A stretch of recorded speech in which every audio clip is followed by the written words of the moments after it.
Hi everyone, आप सभी का दिन क्लासेस में स्वागत है। आज का जो टॉपिक है, again it is very important. हम entry exam point of view से अगर बात करें तो वो है आपका क्रिस्टोफर मार्को। इस पे क्वेश्चन बहुत बनते हैं। अगेन ये बहुत इंपॉर्टेंट टॉपिक है, तो डोंट मिस इट। आज इनको थोड़ा डिस्कस करेंगे। आपको पता है क्रिस्टोफर मार्लो जी कहाँ के पढ़े थे, कौन से फिक्स है? कैम्ब्रिज यूनिवर्सिटी में। ये कैम्ब्रिज यूनिवर्सिटी से पढ़े हैं और इनका जो जन्म है दैट इज 1564। थोड़ा सा मैं आपको एक बार डिस्कस कर लेती हूँ, फिर उसके बाद हम लिखना स्टार्ट करेंगे। देखिए होता क्या है कि ये भी माना गया है, पहले तो मैं आपको यही बात बता दूं, 1564 से आपको याद आ रहा होगा William Shakespeare, right? Same year में विलियम शेक्सपियर और मार्लो जी, क्रिस्टोफर मार्लो जी, दोनों का जो जन्म ईयर है वो दोनों का सेम है।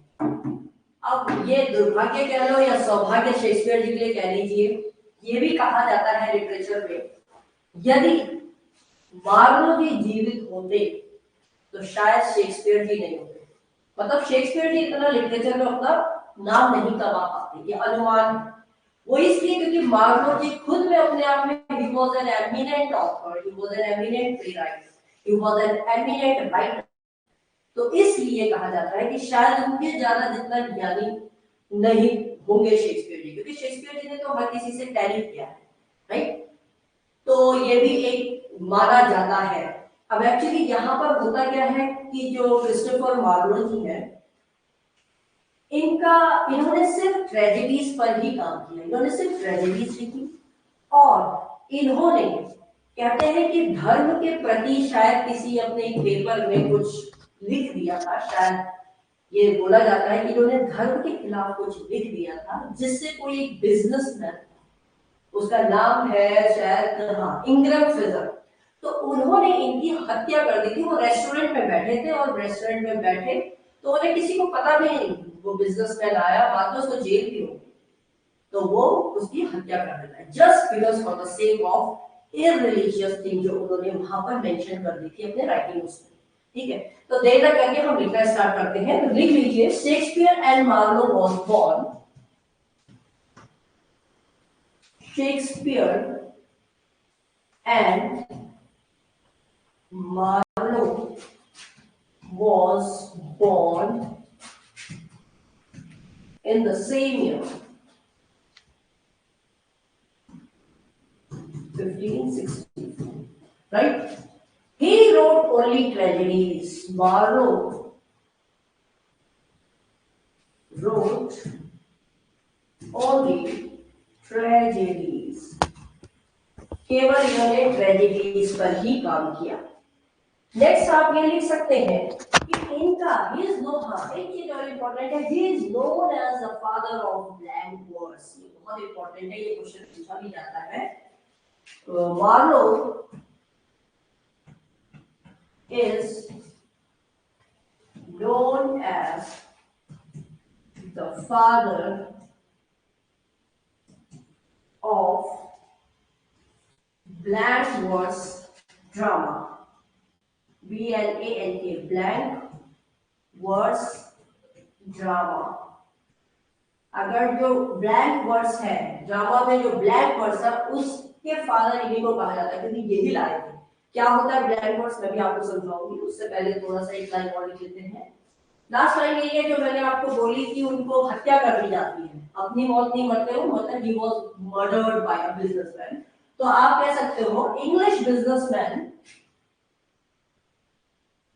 English businessman Ingram Fraser, FRIZER, freezer, ये नाम है उनका, फ्रीजर। ये मैगजीन के द्वारा पता चला था कि ये नाम है। तो इंग्रैम फ्रेजर स्टैब्ड मार्लो, स्टैब्ड आप समझिए ना, चाकू घोट दिया, स्टैब्ड मार्लो। और ये कहाँ स्टैब करते हैं ये मैंने आपको बता दिया, एक रेस्टोरेंट में करते हैं इन द लंच। ठीक है, अब आपको मैं जो डिस्कस कर रही हूँ, what is blank verse, question लिख लीजिए, what is blank verse drama, what is blank verse drama in English literature। क्योंकि क्रिस्टोफर मार्लो जी को ब्लैंक वर्स ड्रामा का फादर कहा जाता है, तो कम से कम आपको यह पता होना चाहिए कि blank verse drama English literature में होता क्या है। तो ये कुछ नहीं होता है, ये एक वर्स है, पोयम या आप पोएट्री में हम यूज करते हैं। इट इज यूज्ड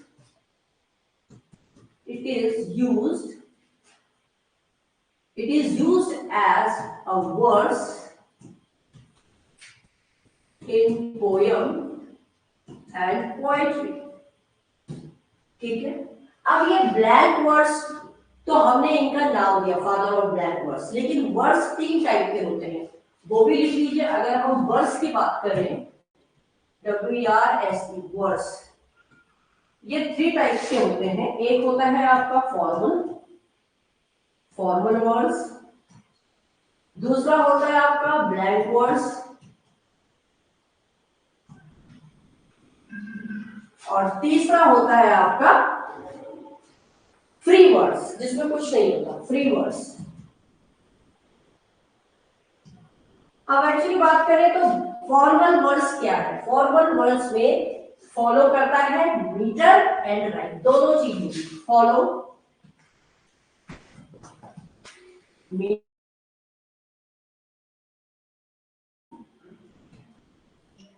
इसमें फॉलो होता है मीटर भी होगा और आपकी राइम भी होगी। ठीक है, ये ब्लैंक वर्स में क्या होता है? ये सिर्फ फॉलो करेगा आपका मीटर, राइम नहीं होगी। इसमें only follow metre, no rhyme, rhyme नहीं होगी।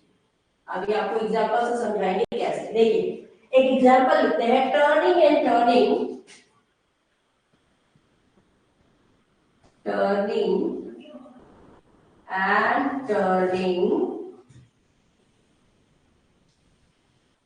and turning in the widening gyre, in the widening gyre, GYRE gyre। एक लाइन चलिए, turning and turning in the widening gyre, the falcon cannot hear the falconer, the falcon cannot hear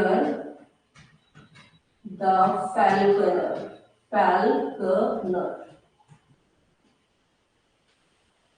अच्छा, पहली बात तो आप समझ लीजिए, हमने बोला मीटर है। अब एक्चुअली मीटर, इसमें सिर्फ मीटर होगा, इसमें राइम नहीं होगी। एग्जैक्टली। अब मीटर क्या होता है मैं आगे आपको एक्सप्लेन कर दूंगी, बट फिर थोड़े सा आपको नॉलेज के लिए बता दूं। जैसे ये टर्निंग एंड टर्निंग, मीटर का मतलब होता है जैसे गाना होता है सॉन्ग, उसमें धुन होती है ना, नीचे फिर ऊंची फिर हाई पिच ऐसे होती है ना, फ्लो में होता है, उसको मीटर कहते हैं। तो देखिए टर्निंग एंड टर्निंग, यहाँ टर्निंग जब हम बोल रहे हैं तो हम यहाँ पर थोड़ा सा क्या हल्का सा प्रेशर दे रहे हैं, टर्न एंड टर्निंग थोड़ा, तो यहाँ पर स्ट्रेस कम है, लेस स्ट्रेस, यहाँ कम दबाव है, स्ट्रेस कम है। और जब हम टर्निंग बोल रहे हैं तो हम थोड़ा उस पर ज्यादा जोर दे रहे हैं, तो दैट इज मोर स्ट्रेस। यहाँ पर क्या है? More stress. मतलब ये लाइन को थोड़ा मेलोडी लाने के लिए, एक रिदम में लाने के लिए, एक फ्लो में लाने के लिए हम मीटर का प्रयोग करते हैं। तो यहाँ पर कम है, फिर यहाँ थोड़ा ट्यून हाई है, तो low high, this is metre. तो हमको मीटर का तो अनुमान लग रहा है, but there is no rhyme. How? देखिए लास्ट का लाइन है आपका गायर, ये है ना, turning and turning in the widening gyre. तो ये गायर जो है, और यहाँ देखिए the falcon cannot hear the falconer, कोई रिदम नहीं है। कहीं लग रहा है आपको? गायर और फैल्कनर नो कॉम्बिनेशन, रिदम नहीं है, तो इसलिए rhythm is absent, only metre is present. वो ब्लैंक वर्स कहलाई जाती है। Any doubt? और इसमें तो कुछ भी नहीं होता, फ्री है, no metre no rhyme. I hope it's clear to everyone. आपको अब पता चल गया होगा कि व्हाट इज वर्स, और हमने क्यों बोला ब्लैंक वर्स, इसीलिए फादर ऑफ ब्लैंक वर्स कहा जाता है मार्लो जी को। इसके बाद नेक्स्ट चलते हैं 16th सेंचुरी से लेकर 20वीं सेंचुरी तक। देखिए 16th सेंचुरी से to 16th century to 20th century iambic pentameter का बड़ा प्रयोग होता था। आयम्बिक पेंटामीटर, आयम्बिक पेंटामीटर का प्रयोग होता है। इट इज यूज, ये बहुत ज्यादा क्या था, popular, it was popular in that period. अब ये है क्या actually, what is it? Iambic क्या है और पेंटामीटर क्या है? आयम्बिक की अगर मैं बात करूं, पहले आपको मीटर बता रही हूं क्योंकि हर जगह मीटर आ रहा है ना, पेंटामीटर मीटर आ रहा है, तो मीटर भी आपको पता है जहां पर फ्लो हो, तो वो लिख लीजिए आप, to make the poetry like a song. Metre क्या है? To make a poetry like a song, मतलब मेलोडी होनी चाहिए, तो वो तो मीटर कहला रही, that is your metre, right. अब आयम्बिक क्या होता है? आयम्बिक जो है, आयम्बिक को हम मेजर करते हैं, MEASUR, मेजर इसको किस भी किया जाता है, फुट या आप कह दो फीट। आयम्बिक को किस में मेजर किया जाता है, फुट या फीट। अब इसका जो फॉर्मूला है वो मैं आपको बता दूं, वो इस तरीके से होगा, 2 इंटू सिलेबल। सिलेबल क्या है ये? आपको याद होगा, आपको बिल्कुल याद रहेगा, आपको रटना नहीं पड़ेगा कि क्या चीज है, आप तुरंत निकाल के लोगे जब कोई भी आपको कोटेशन आएगी या जो लाइन आएगी, पोयम आएगी। तो देखिए 2 इंटू सिलेबल, 2 तो लगना ही लग रहा है, आयम्बिक में 2 तो लगेगा और सिलेबल होगा। सिलेबल क्या होता है? अब मैं सिलेबल आपको जैसे बताऊं, कोई वर्ड है, जैसे है डिफाइन, डिफाइन, डिफाइन एक वर्ड। अब इस डिफाइन को हम थोड़ा स्प्लिट करेंगे, वी विल स्प्लिट इट। तो स्प्लिट करने के बाद क्या हो जाएगा, d प्लस 5, d प्लस 5। अब जो ये d है, मैं क्योंकि मीटर की बात कर रही हूं, क्योंकि हम पढ़ रहे हैं पेंटामीटर, आयम्बिक पेंटामीटर, मीटर ही पढ़ रहे हैं, तो ये d प्लस 5 है, तो हम d पे दबाव कम दे रहे हैं। अभी आगे मैंने आपको बताया था हम लेस स्ट्रेस दे रहे हैं। डी हमने बोला डिफाइन, डिफाइन, डी पहले बोल दिया, तो लेस स्ट्रेस, इस पे क्या पड़ रहा है, लेस स्ट्रेस। और फिर हमने बोला फाइन, थोड़ा और स्ट्रेस दिया, उस पर ज्यादा दबाव दिया, तो ये क्या है, more stress, more stress. Is that clear? तो 2 into syllable, this is syllable actually. Syllable क्या है, D5, तो D5 क्या हो गया यहाँ पर, लेस स्ट्रेस और मोर स्ट्रेस। तो आई होप आयम्बिक, आपको आयम्बिक वाला पॉइंट क्लियर हुआ होगा, दिस इज आयम्बिक। अब मैं जब पेंटामीटर की बात करूंगी, पेंटा, पेंटा का क्या मतलब है, चलो नेक्स्ट स्लाइड में बताते हैं, इसमें आपको कंफ्यूजन होगा। पेंटामीटर, पेंटा, पेंटा मींस 5, सिलेबल को हम मीटर बोल रहे हैं, 2 इंटू सिलेबल मीटर हो, तो 5 हो गया, पेंटा मींस 5, और मीटर, मीटर में तो आपको पता ही है सिलेबल, तो 5 into syllable. Is that clear? अब इसको थोड़ा सा मैं आपको, या हम इसको अगर मेजर करें तो हम बोल देंगे 5 फुट 5 फीट, क्योंकि हमने बोला फुट और फीट नहीं करते हैं ना मेजर, ठीक है, तो फुट या फीट में हम इसको मेजर करते हैं, जैसे हमने बोले 5 फीट, क्योंकि सिलेबल को हम किसमें कर रहे हैं, फुट में, तो 5 foot 5 feet. Is that clear? क्योंकि वो प्रोसेस उस समय वही चलता था, तो वही उसका मेजरमेंट हुआ करता था। Is that clear? अब इसको थोड़ा सा हम एग्जांपल से समझ लेते हैं। शेक्सपियर की एक फेमस पोयम है, उसके थ्रू देखते हैं। शेक्सपियर फेमस पोयम, अब वो पोयम में हम इसको निकालते हैं पेंटामीटर को, राइट? तो लिख लेते हैं जरा, shall I compare thee, shall I compare thee, मैंने इसको थोड़ा इन्वर्टेड कर दिया, आप समझ जाएंगे, to a summer's day, summer's day. क्या कह रहा है वो? ये पोयम है, shall I compare thee to a summer's day.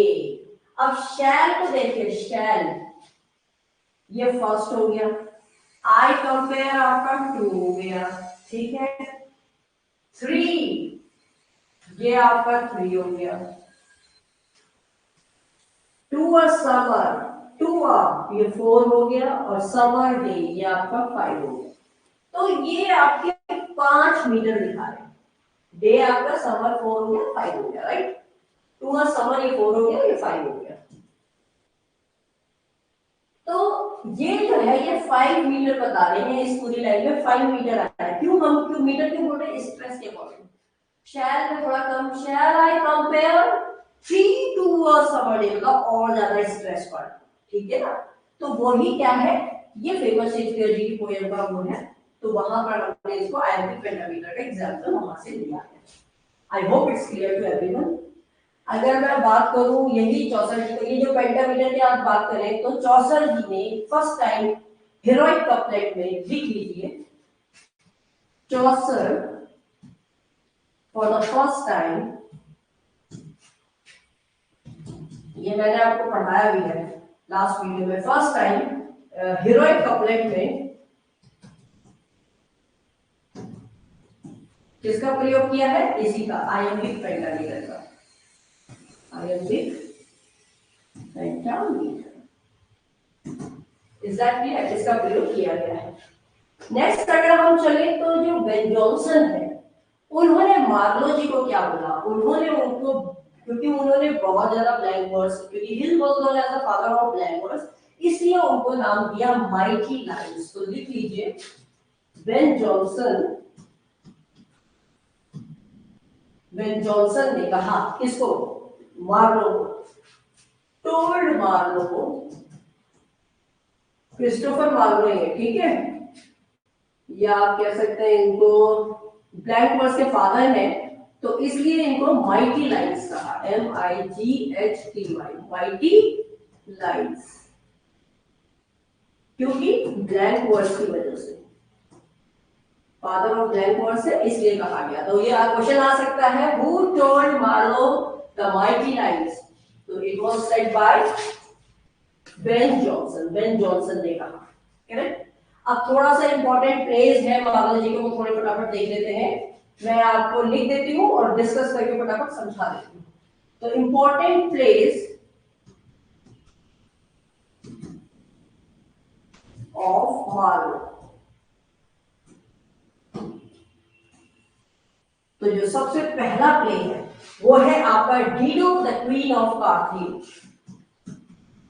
Dido the queen of Carthage. देखिए पहली बात तो यही समझ लीजिए कि जो मार्लो जी है वो खुद ही, उन्होंने सिर्फ ट्रेजेडीज लिखी है, तो उनकी जितने भी जो वर्क होगा, जो प्लेस होंगे, वो क्या है? ट्रेजेडीज पे होंगे। तो यस ऑफ कोर्स ये कोलैबोरेशन था उनका किसके साथ? थॉमस नेश के साथ। आप लिख लीजिए पॉइंट वाइज, कोलैबोरेशन, कोलैबोरेशन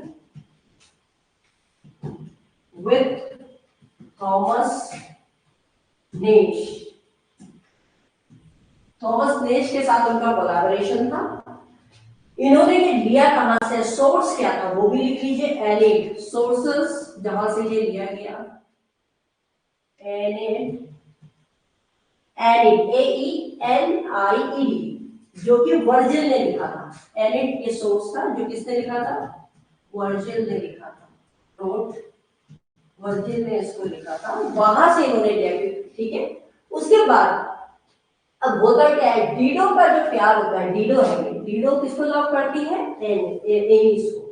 तो होता क्या है, एनिस को किसी समहाउ, किसी कारण की वजह से इटली चले जाना होता है, तो डीडो को लगता है मैं अकेले हो गई हूँ, वो डिस्पेयर हो जाती है और वो फिर पायरी पे बैठ जाती है, वो अपने को उसमें समा लेती है। तो अगेन उसका प्यार उसके लिए था, तो वो अपने आप में क्या हो गया? एक ट्रेजेडी हो गई। नेक्स्ट है टैमरलेन द ग्रेट वन। दूसरा आता है आपका टैमर, इसमें लिखना है तो लिख लीजिए आप लोग, इसको मैं बता देती हूँ। Dido loves Aeneas, ठीक है। अब इस एनीस को लेफ्ट जाना होता है टू इटली। अब डीडो क्या करती है, देन ये जब चला जाता है तो डीडो गेट्स डिस्पेयर और फिर ये पानी में बैठ जाती है। पानी तो आप समझ रहे हैं ना, आग में जल जाती है, सिट्स ऑन फायर, ठीक है, तो वो मर जाती है। नेक्स्ट है आपका टैमरलेन द ग्रेट वन, जो नेक्स्ट टॉपिक, नेक्स्ट उनका प्ले है the Tamerlane the great one. अब इसमें क्या होता है, ये भी ट्रेजेडी है, क्योंकि यहाँ पर टैम्बर नाम का एक क्या रहता है, शेफर्ड रहता है। टैम्बर born as a shepherd, ऐसे शेफर्ड, शेफर्ड आप जानते हैं ना, जो गोट वगैरह उनको चलाता है, तो वहां बॉर्न होता है ये टैम्बर।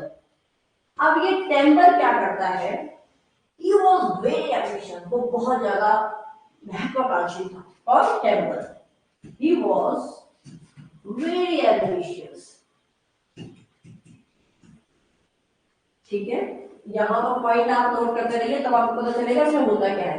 टैम्बरलेन शेफर्ड था, गरीब घराने में था, लेकिन उसके एम्बिशन बहुत हाई थे, तो वो लड़ता है राजा से, fought with the king, fought with the king. तो वो जब राजा से लड़ता है, लड़ने के बाद he became king, he became king, जीत जाता है, become king, वो राजा बन जाता है। अब राजा बनने के बाद वो उसकी बेटी से शादी कर देता है, married to Zenocrate, married to Zenocrate, ZENOCRAT, यहाँ पर TAE होगा, ज़ेनोक्रेट की स्पेलिंग सही कर लीजिए, ज़ेनोक्रेट। तो वो ज़ेनोक्रेट उसकी बेटी से, राजा की बेटी से शादी कर लेते हैं। यहाँ तक तो आपको लग रहा होगा बिल्कुल हैप्पी चलती है, तो ऐसे कहाँ ट्रेजेडी हो गई मानो जी। यस इट वाज, क्योंकि जब ये टैमरलेन द ग्रेट वन बना, इसके बाद जब लोगों को इंटरेस्ट आया तो इसका दूसरा क्या लाया गया, सीक्वल लाया गया, ठीक है। तो नेक्स्ट दूसरा जो सीक्वल आया उसमें वहां उसकी वो मृत्यु हो जाती है, तो वो लिख लीजिए आप टैमरलेन द ग्रेट सेकंड। फिर आपका आया टैमरलेन द ग्रेट सेकंड। अब ये द ग्रेट सेकंड आ गया जी। अब यहाँ पर होगी ट्रेजेडी। ट्रेजेडी क्या हुई, Marlowe wrote the sequel, Marlowe ने ये इसका सीक्वल बनाया, वो तो लग ही रहा है आपको, ये सीक्वल था। कॉपी होती है ना दूसरा, जैसे पार्ट 1 पार्ट 2 पार्ट 3 बनते हैं ना, किसी भी चीज में सीक्वल होता है, तो ऐसे इसका भी सीक्वल बना।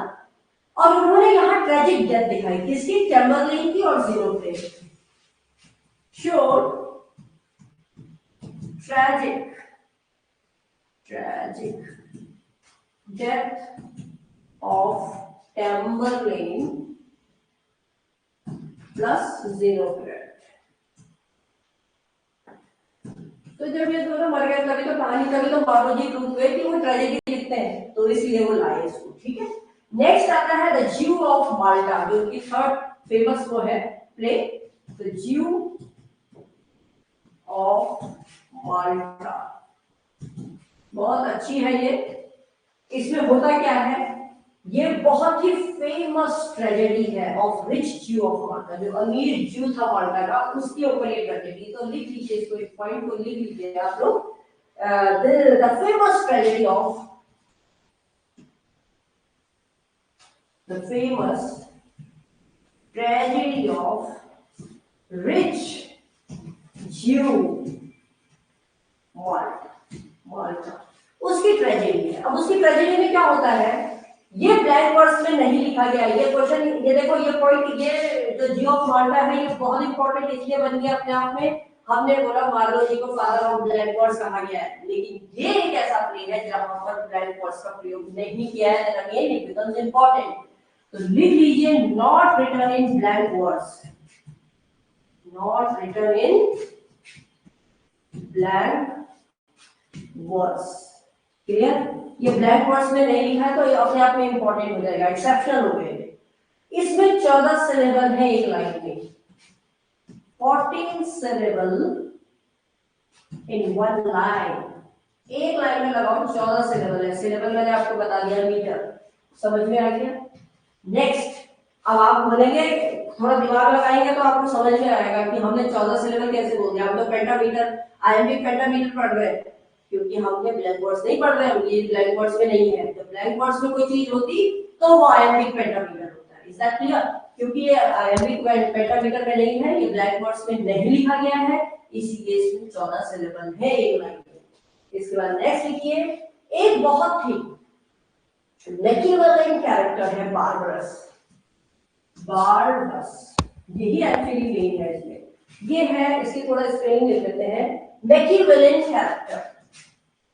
Machiavellian character. अब एक्चुअली ये मैकियावेलियन कैरेक्टर किसको कहते हैं? मैकियावेलियन कैरेक्टर वो होता है जो सरकार के खिलाफ लड़ता है। तो आप यहां लिख सकते हैं, इसका है one who rebels to government। बताओ, किसी की हिम्मत है सरकार के साथ लड़ने की? तो जो लड़ता है सरकार के खिलाफ होता है, लड़ता है सरकार से, उसको कहते हैं मैकियावेलियन। तो ये यहाँ पर जो बारबरस है ये एक मैकियावेलियन कैरेक्टर है। वो इसलिए है क्योंकि होता क्या है, माल्टा और टर्क में जब युद्ध होता है, नेक्स्ट उसमें देखते हैं इसको, जब माल्टा और टर्क्स इन दोनों के बीच में युद्ध होता है, वॉर होता है। तो आपको पता ही है, जब कभी भी वॉर होगा तो तबाही होगी, तबाही मचेगी, विनाश होगा। तो ऐसा ही हुआ। इसने क्या किया, general people suffered a lot. जो आम आदमी थे, general people suffered a lot, बहुत ज्यादा उन्होंने क्या किया, सफर किया। इसमें बहुतों की मृत्यु हो गई। तो बारबरस जो है यहाँ पर, उसने सोचा मैं सरकार से लड़ूं। फिर उसने क्या डिसीजन लिया, जो बारबरस था, बारबरस, बरस है, बरस, बारबरस, BARABAS ऐसे लिखिए, barbarous. He thought to fight, Babar's thought to fight with the government। with तो साथ का हो गया, हम अगेंस्ट कहते हैं, अगेंस्ट टू द गवर्नमेंट कर दो, वो ज्यादा सही रहेगा। फाइट, ठीक है। अब वो उसके साथ लड़ने लगे, आई थिंक विद ही सही रहेगा। रुकिए एक minute. Barbarous thought to fight, against नहीं करेंगे, अगर हम अगेंस्ट कहेंगे तो दोनों नेगेटिव बन जाएगी, इसका मतलब वो पॉजिटिव था, वो हो जाएगा कि उसके साथ था। तो विद द गवर्नमेंट, वही ठीक रहेगा, विद द गवर्नमेंट, ठीक है। तो वो गवर्नमेंट के साथ लड़ता है, लड़ने के बाद वो प्लान बना लेता है, मुझे अब लड़ना है। तो वो गन पाउडर यूज करता है, he uses gun powder. Gun powder तो आप सभी लोग जानते हैं, गन पाउडर होता क्या है, बारूद। टू किल द एनिमी, वो चाहता है भाई मैं गन पाउडर से क्या करूं, टू किल द एनिमी। अब मैं अपने दुश्मनों को इससे मारूंगा। लेकिन बहुत दुर्भाग्य की बात है, क्योंकि हम फिर बायोलॉजी पढ़ रहे हैं, ट्रेजेडी पढ़ रहे हैं, तो यहाँ पर वो बचा भला तो करना चाहता था जनता का, लेकिन खुद का बुरा हो जाता है। क्यों? क्योंकि वो खुद ही उस ट्रैप में फंस जाता है। बट ही फॉल्स, ये बट ही कौन है, Barnabas falls into his own trap, वो अपने ही जाल में फंस जाता है,